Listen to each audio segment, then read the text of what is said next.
Who Wrote This Shit is pre-recorded and due to this may not be able to address events when they occur. With that being said, Who Wrote This Shit would like to share a special message in light of recent events.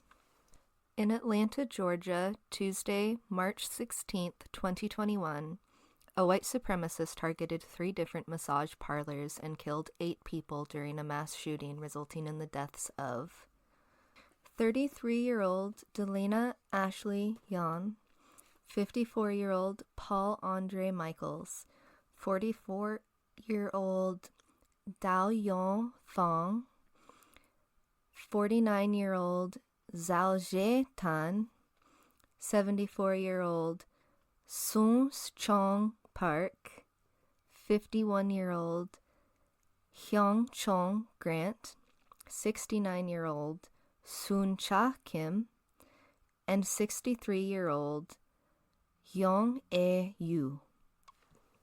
Asian hate crimes have been on the rise in light of specific and dangerous rhetoric in response to COVID-19. It's important to remember that despite the pandemic, racism and hate crimes against Asian people have always occurred within the United States and around the world. This hate crime highlights the pervasiveness of racism, xenophobia, and misogyny that still runs deep within the United States. Who Wrote This Shit stands with the Asian American and Pacific Islander community, as well as all BIPOC communities. If you are looking for ways to help, volunteer, donate, or learn about Asian history in the United States, we will have links to assorted resources in our link tree. Disclaimer. Who Wrote This Shit is a comedy podcast where 3 friends talk about bad books. Opinions are subjective, but if we hurt anyone's feelings, we apologize in advance. Also, there are times where we talk about graphic and explicit content. Listener discretion is advised. So, welcome everyone to Who Wrote This Shit, where three wines, my god, you can tell I just woke up from where 3 friends drink bad wine, talk about bad books, and why we make these bad decisions. Spoilers. We do spoil books, so if you don't like that, don't listen. I'm Erin. I'm Hope. I'm Juniper. And we are going to be talking about Midnight Sins, the Callahan's book 1 by Laura Lee. We are gathered here today to mourn the time each and every one of us took to read this horribly sexist, statutory, and suspect book. We tried to do a full episode on it, but it was so awful, we decided to hit the fast track. It was also probably the most boring podcast I listened to. It was so awful trying to edit that. Oh my god. I could have fallen asleep listening to that episode that we did. It was boring. It was boring. It was bad. None of us were interested in it. So we decided we're just going to talk about the summary and the main issues of the story that we had with it from the last episode. Yes. Sweet, concise, bada bing, bada boom. Bada bing, Here we bada are. boom. Okay. So the story's summary is, there's a series of women's deaths and rapes that are connected to Rayford Callahan, borderline alcoholic, useless Marine. And everyone thinks him and his cousins did it, including the sheriff, or whatever. He was banging Cammie's older sister, Jamie, when she was killed outside the Callahan property. He promises to take care of Cammie, but gets deployed because he's a Marine or something. Anyway, he has the hots for Cammie at a very statutory age of 13 or 14 or 15. It's never clear. He waits for her to be of legal age, and then they start bumping uglies too. A lot of nothing happens, and then Cammie starts getting phone calls saying to stay away from Rayford, but won't tell anyone because you can't hear me shrug, so I'm going to say shrug. She doesn't want to worry anyone about it after her miscarriage and shit. Any whoosies, the killer comes after her twice and Rafer and his super tough Marine cousins are useless pretty much both times. And it turns out the killer slash rapist was a high school English teacher or some shit. Not included in the summary. Chapters upon chapters of mind-numbing fucking happening between a barely legal Cammy and a probably late 30s year Rafer. Well done, Hope. That is probably the best summary. No, that's pretty fucking good. I think you hit all the important points. All right, shall we? All I wanted was to be succinct. Okay, shall we start with issue number 1? Rafe is hella sus, and no one seems to care. All right. We didn't really plan how we were going to do this, but. So he meets Cam. I mean, the first thing is that he's attracted to a 13-year-old girl.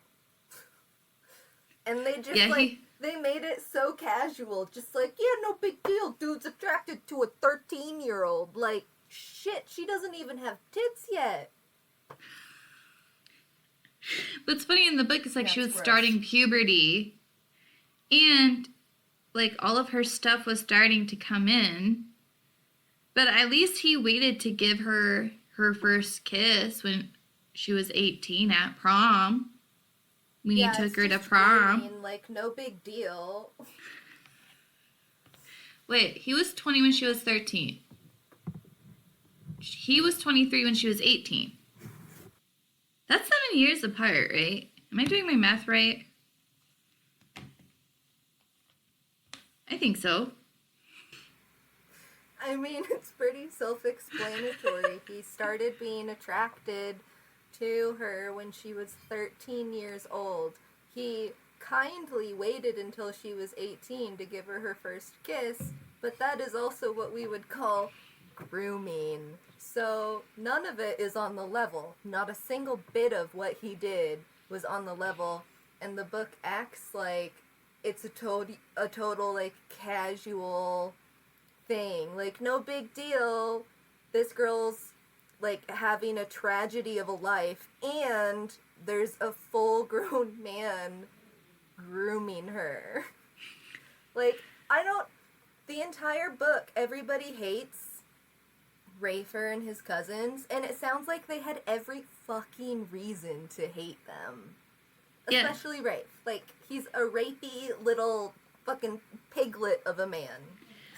Well, like, they also don't try to, like, make people like them. They go, like, if someone's like, you're an asshole, they're like, well, let me show you how much of an asshole I am. And they just take it from 1 to 100 in, like, 3 seconds to prove to people that they're assholes instead of being like, but we're not. Yeah. Yeah. And then second point was, why is the author using violence against women to drive our plots?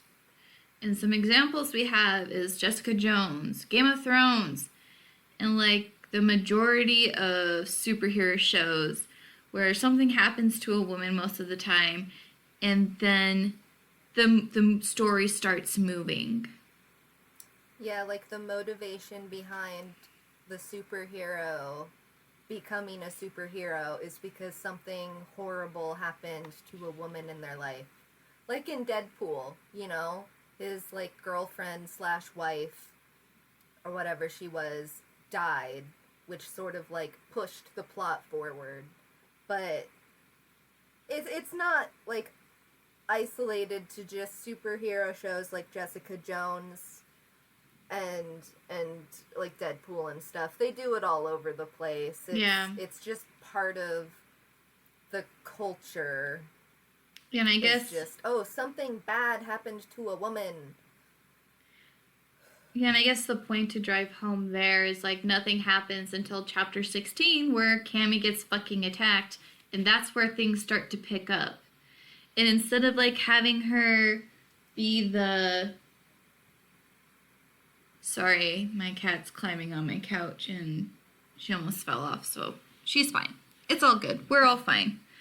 So it's like she could have been a private investigator to look into her sister's death, right? Her sister's murder, and then use that to drive the story.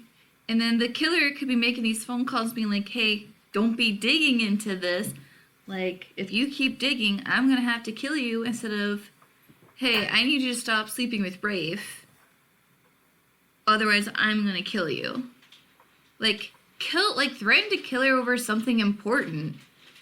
Instead of just something stupid, like she's sleeping with a fucking guy. Yeah. Like, that could have driven the story. Because no one's looking at, like, no one looked into these murders to see, like, who really did it. They said there were 2 people, but they were good with the one guy that died. Like, there's no reason why, she had to become a school teacher. So, that really... It all sucked. Yeah. So the movie doesn't, the book doesn't start until she gets attacked by the killer. So, point 3, Rafe was banging Cammie's sister, and they took the term Eskimo sister too damn far. Indeed. So... Jamie? Just from, like, a personal standpoint, Yeah. I am not a huge fan of the idea of, Rafe just bumping from one sibling to the next. I think it's weird. I think Cammie should have thought it was weird. I don't get it. It's an absolute red flag. Well, it's... Yeah, but I think that's also Jamie's fault, because she started sleeping with Rafe because Rafe was her husband's best friend and her husband died overseas. So she wanted to be close to her husband, but I don't understand why Cammie... I don't know. I personally would never want to sleep with someone my sister slept with. Exactly, that's what I'm saying. Yeah. So... Now look, I get the whole, oh my gosh, my sister is dating this person and I've always had such a crush on him. Oh my god, I'm 12, you know, like... Yeah. I get that. But when it turns into... Rafer? His name is Rafer, but everybody calls him Rafe, except for Cammie. Only Cammie can call him Rafer. It's dumb. It's stupid. Either way, so Rafer decides that he's taking advantage of a girl who is traumatized, and he knows that she has a crush on him, like... Yeah. I'm sure it was obvious. Very obvious. Everybody knew. Taking advantage of that. Yeah, it's just gross from any way you look at it. So, on to point B. The whole book is pretty sexist, in my opinion. The whole, like... I mean, it kind of feeds back into the whole, like... the plot depending on violence against women to drive it forward. But Cammie herself, like, the character is pretty one-dimensional and useless, and she basically can't defend herself against anything and has to resort to using anybody willing to help her rather than fighting for herself. So it's just one of those, like, damsel in distress stories that I think we've heard over and over and over again and are tired of. Well, it's like she, even if when they're there to protect her, she still gets fucked up somehow. People are still able to break into her house and fuck her up with 3 Marines there. And that kind of goes into the next point. Marines my ass. Yeah. Like, the dad keeps breaking into the fucking house, and they just let him. The killer breaks into her house, and, like, you have alarms. You have fucking cameras. You have 3 guys that are supposedly some of the best fucking Marines, and this shit happens. Yeah. It makes me mad. Yeah, it's like... And then Rafe It's comes in. frustrating from, like, a woman's point of view, because I don't think, even, like, looking at it realistically, I don't think most women would behave that way or No. allow themselves, because again, like, her character is only there to drive the plot forward so that a man can come and save her, and everything can be honky-dory because a man swooped in at the last minute to make sure that she's okay, because she can't fucking take care of herself. Right, and that's what happens at the end, is like the killer's there pointing a gun at her, and Rafe comes in at the very last fucking second, and the guy shoots himself in the chest. And it's like, excuse me, I could have just knocked the fucking gun out of your hand. Oh, and her best friend also snuck into the fucking house and is hiding in her bathroom. Comes out, and she could have just, like, knocked the guy out when her friend was, like, distracting him. She could have knocked out the fucking killer, but no. She didn't do anything. She can't do anything. She's fucking useless, and the author wants us to think that she's this independent woman who don't need no man, when it's like, apparently she does. She can't fucking do shit by herself. Yeah. Yeah, it's just like another one of those super tropey plots that people get tired of having to see. Yeah. And I guess another... Next. Go ahead, Hope. Oh, what's the other thing? No, go for it, Hope. You can say it. No, I was just gonna go into the next issue, so... Do it. You say whatever you were gonna say. I was also gonna go into the next issue. Okay. So you do it. The next issue is, and some people may not agree because maybe this is the reason they're reading the book, but too much sex. There's like 3+ chapters of endless fucking, and at what point is it too much? What do you think, Erin? As the person who read it, it was very exhausting. It wasn't so much that there were like 2 chapters, like 2 sections of 2 chapters of them just fucking each other. It was like how violent they were towards each other, because it was like they didn't want to do it, but the author was like, but you have to do it. And so it's like continuously fighting sex scenes. You know what I mean? Where like the characters are like, I don't want to be with you, but I can't stop feeling for you. And it's just like a battle of wills. Am I making sense? And they were repetitive. Sounds so toxic. To me, it's a toxic relationship, because neither of them are willing to talk to each other about their issues, to fucking communicate. So the sex scenes are repetitive and they're long, and I think that's why they're so fucking exhausting to read. Yeah. If that makes sense. Like, they weren't good sex scenes. I don't want to have sex like that. Ugh. And just keep going. Don't you need, like, a break at some point? Like, I don't know. Not them. Not them. They just keep going until get into an argument. But That's dumb. it really is. So the next issue with the book was, where did the pervy school teacher come from? Because it seemed like they came kind of out of left field. He's not mentioned at all in the book. Yeah. At all. His name's not dropped.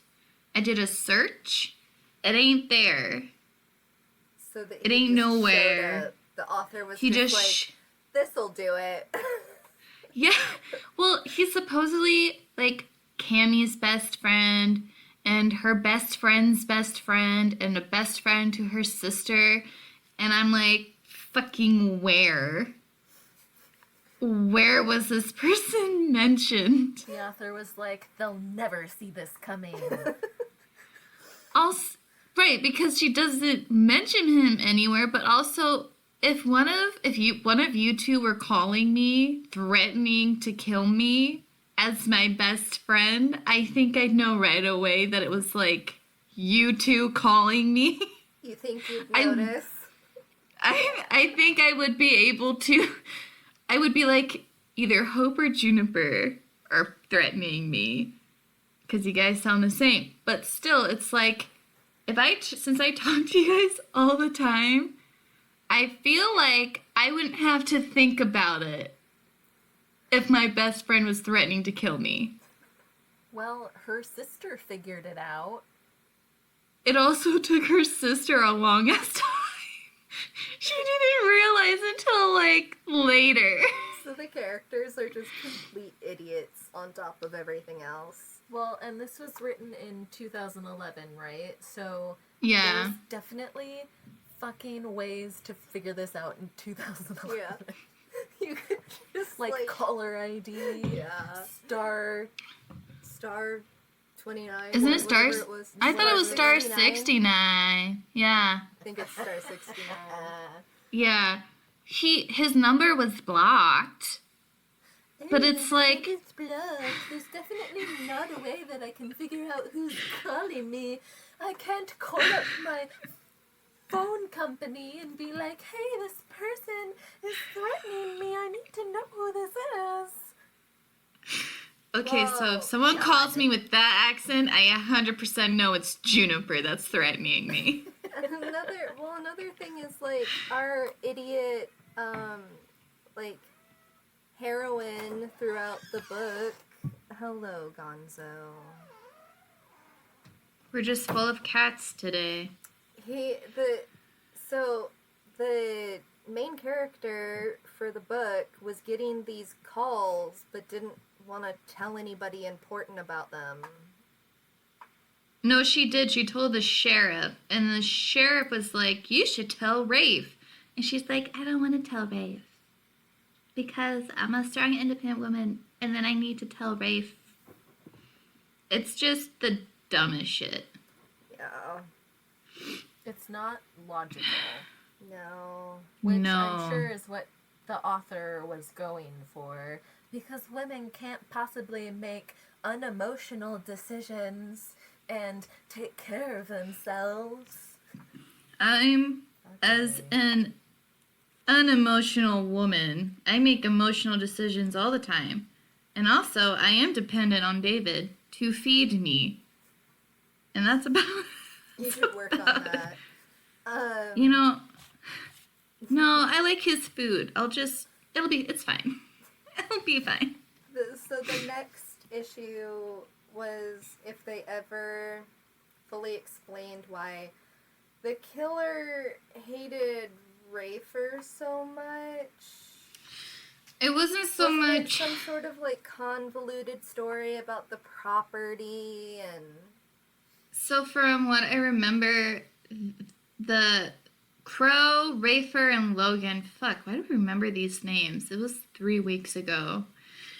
The 3 cousins, their parents were going to make like a ski resort kind of place on their property. And this is what is pulled together in the book. I don't know if this is what is found out like throughout the series, like if it's something else. But this is what the first book has decided, that the three sets of parents were killed because they wanted to build a resort. And then the grandparents decided to turn the whole town against them. And then the cousins decided that they're going to fulfill their parents' dreams by building a ski resort. There's no logical reason from Yeah. A to 1 why the town hates the cousins. Yeah. There's no Doesn't connection. Make any sense. Yeah. And the next point is just that the writing was pretty subpar, and there was a lot of spots where the author was repeating themselves a lot. So there wasn't any, like, there were descriptors, but they were repetitive. Like, she'll use a descriptor for, like, what Rafe's thinking, and then a couple sentences down, she just reused the same sentence. Like, she just forgot she used it. Lazy writing. Yeah. And this author goes through an editor. So I don't know why the editor didn't catch this. So it wasn't like garbage. Who's So in the case- editor? Let's find them. Let's hunt this editor down and let's give them what for. Yeah. Bye, Gonzo. So in case you guys didn't know, we're not recommending this book. Yeah, no. No, fuck this book. It's Definitely terrible. not. Also, like, the book certainly would, like, trigger a lot of people. I think the author wasn't super careful to, like, make sure... I mean, you don't necessarily have to make sure because that a lot of books use this plot point, but there was a lot of stuff in the book that could, like, potentially cause issues, be problematic, triggering, and it's not really written or dealt with in, like, a careful way either. Well, it's not that it's not dealt carefully, it's not dealt respectfully. Because a lot of authors, when they put rape in their story, like, it's dealt respectfully towards the victim. Where this, it's like brutal. It's just a way to, like, push the plot forward, and it's nothing more. Yeah, and it's not handled well. Like, No. I haven't been put in that situation, and it triggered me. And if I haven't been put in that situation, it's hard to trigger me. I read a lot of true crime books and fiction crime books, and I listen to a lot of true crime podcasts. So it's really hard to trigger me. And this did it. Yeah. So there's a warning for you. Yeah, which will probably be on the description of the episode anyway. Yeah, I'll have to put that on the website and definitely on our Put that on there. RSS feed. Yeah, we read it so that people don't have to. Well, I read it so no one else has And to. read it so no one else has to. You're welcome. Well, I think that's it, ladies, unless there's like any other final notes. No, We're I not think- gonna... That's it. Yeah, I don't think we wanted to treat this like a normal episode because we didn't want to talk about it for very long. 'Cause This book was boring. Yeah. And at the same time, super sexist and Yep. triggering. So, I don't know. That's something together that is a very hard trifecta to make. Yeah. Yes. Boring, sexist, Triggering. and triggering. That Yeah. Good job. Good job. Anyway, If you were don't recommend. 1 star. Yeah. Actually, no stars. I would... 0 stars. But fucking sucks. Yeah. Okay. So that is the end Yes. for the Midnight Sins. The next book we're reading is The Boy and the Death Peddler by Dylan Sakosio. Yeah, nailed it. Scaccio? I'm sure it's not a real last name. It might be. Yeah, he's an actor. It's like an actor thing. It's fine. It's gonna be a fun episode when we talk about that. But yeah, so feel free to read that one and just skip this one. And we'll go from there. Yeah. All right. Well, Bye. goodbye. Bye. Thank you for listening to Who Wrote This Shit. Our cover art is done by our very own Juniper Harvey Morose. Intro and outro music by Riley Tennyson. Editing by Aaron Poole and Hope Harvey Morose. You can follow us on Instagram under Girls Book 3. If you have book recommendations, please feel free to email us at girlsbook3@gmail.com. If you like the show, please rate, review, and share it. Episodes will also be uploaded to our website.